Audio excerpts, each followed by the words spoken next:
the review warrior. The Beekeeper was directed by David Ayer and stars Jason Statham, Emmy Raver-Lampman, Josh Hutcherson, Minnie and Jeremy Irons. The film is about one man's brutal campaign for vengeance taking on national stakes after he is revealed to be a former operative of a powerful and clandestine organization known as Beekeepers. New year, new bit of Jason Statham. We all know that he didn't have the best track record. He starred in atrocities like Meg 2, The Trench and Expendables 4. But when you see Jason Statham starring in an over-the-top action film, you know what you're gonna get from it. This time, he's getting revenge for an old woman who was a victim of an online scam who then unfortunately loses her life.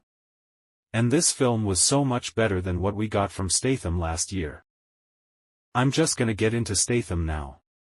Jason Statham was kicking so much ass in The Beekeeper, it got to the point where it was so satisfying and badass. After every infiltration, he blows the buildings up and leaves his sting on them, hence the name Beekeeper. The action in this film was ridiculous to an awesome degree, it felt like an action from the 90s.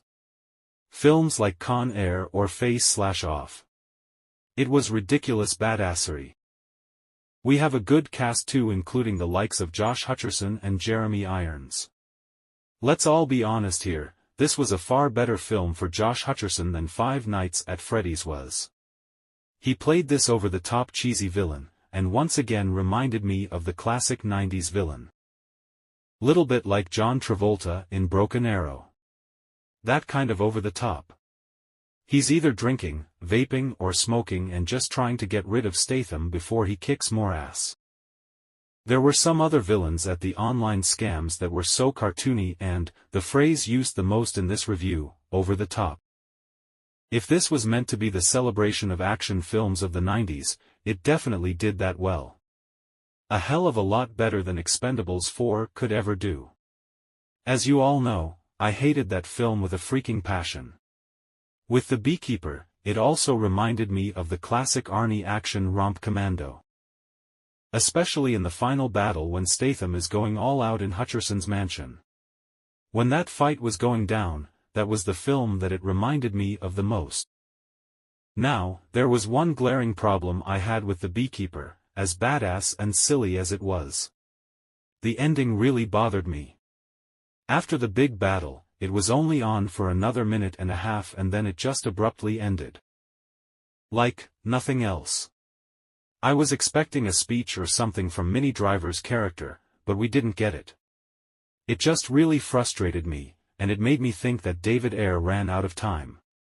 Either that, or he didn't want to miss Happy Hour. In the end, as silly as this film was, I had a good time with The Beekeeper. It was great 90s action fun, Jason Statham was badass, and even with the frustrating ending, I would like to revisit it again. The Beekeeper. B+. So, The Beekeeper. Have you seen it? What did you think of it? Whatever you think, leave a comment below and let me know. Leave a comment below and let me know what it is. I've been the Review Warrior, and thank you all so much for watching. End card rap guy, take it away.